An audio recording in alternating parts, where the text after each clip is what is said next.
So now I'll give you an overview of what we are currently doing. So we're not as advanced with two other tracks, which are SONAR and Qualipso OMM. And so I'll start with what we're doing with SONAR.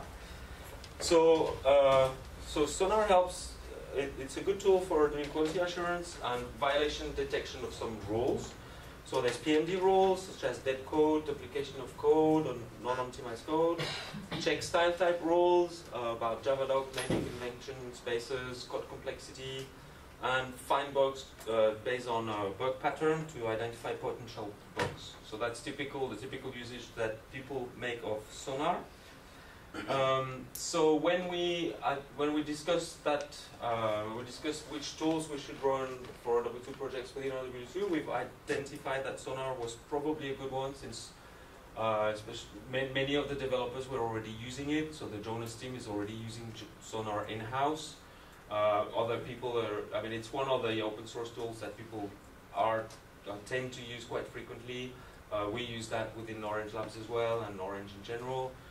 So what happened is that in March we created what we call an OW2 SONAR profile, which is a contribution by Patrice from the Ministry of Agriculture, who's in the Technology Council as well. And so this profile can be downloaded from this URL.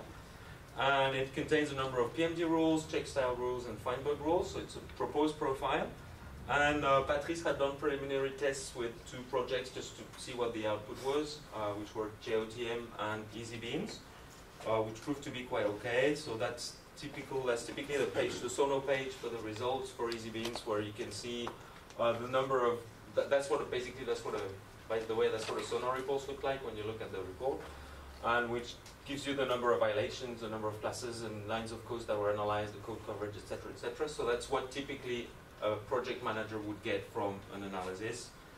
And after this, Patrice had proposed the rules and done the test, we decided that it was the right time to go for it and deploy it. So what the first step we've done, and that's pretty much where we are now, is that we installed SONAR on the OW2 platform as one of the services that can be used for analyzing the project. So we are not putting it in self-service for a number of reasons. One is that SONAR is very, very greedy in resources, so you do not want to let people run it anytime. This is also true, and this is also the experience that we have within Orange, is that the way, where and when you run SONAR has to be decided more or less in cooperation with the people who run the infrastructure to make sure that it's not run too often. So typically you run it before you do your release, but you don't run it, or you run it at night when the servers are quiet, but you don't let the developers run it every now and then, unless they have an instance on their machines. But in a typical continuous integration process, if it's run on the server, you want to have some control of when it's run because of the resources it uses. So we've installed this, the software, we've put the profile in there. And so we've, in the Technology Council meeting in October, 3 projects have been identified as being sort of pilots interested in running it and giving us some feedback about the results from their point of view. So when that will be done, we will publish the results on this SONAR instantiation. And as I said, we need to discuss the policy and how to make it automated or link it to continuous integration. So this being said, there's a number of questions that this raises. First of all, at the moment, because when you run SONAR, you run it with Maven, so it requires the fact that your Java project is using Maven. So, but what about the other ones? How do you extend it to the other projects? So at the moment, there are questions that we're asking ourselves. Also, the set of rules that was proposed is an initial set of rules. It's a proposal. It could be improved. Do we need to improve it? That's why we've identified those 3 pilot projects.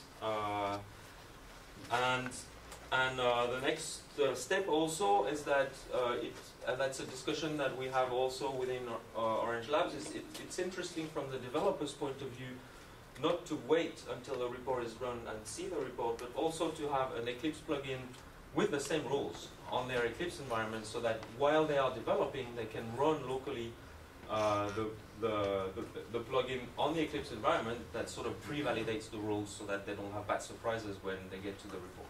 So that's another one that we will look at, and most probably what we'll do is that we'll publish a how-to or some sort of guidance for the developers so that if they want to do it, they can include those plugins in their development environment and pre-validate the rules so that they don't have bad surprises when they run the report.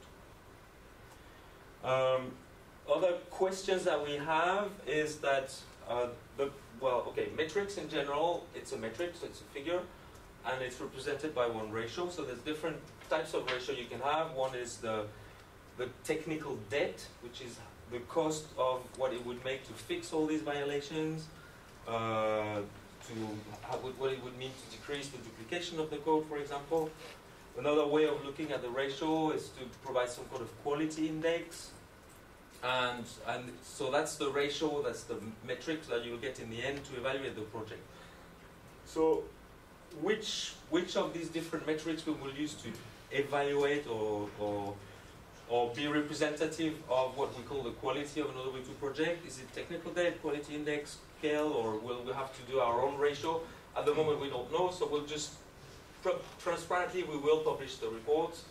At the moment we haven't thought of an aggregated ratio that would make some more sense. Maybe it doesn't need to be, but we don't know. This is an open question for us.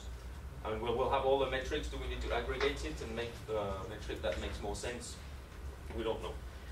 And so in the first step, we will publish all the reports. So the aim is still to be able to, if possible, at least by the end of the year, have the 3 pilot projects and then all the other ones as soon as possible, early 2002.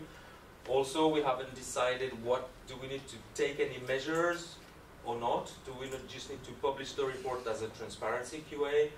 And what are the measures that a project should take or not if the figures are bad? That's also something that we will discuss after having transparently published all the reports. So in other words, in the first step, we will run all the mature projects. We will publish the reports transparently, and what to do next to improve the QA is something that we haven't quite discussed yet and that we will do next. But the first effort is to provide some trustworthiness from the outside user, is to be transparent and show them the code. So they already have the source code, they could run it, they could run all that on their own server. If I'm an external user and I download OW2 software, I can do it myself. The idea is to be transparent, play the game, and show all the potential OW2 users what the quality of the code is. The next step will be the measures.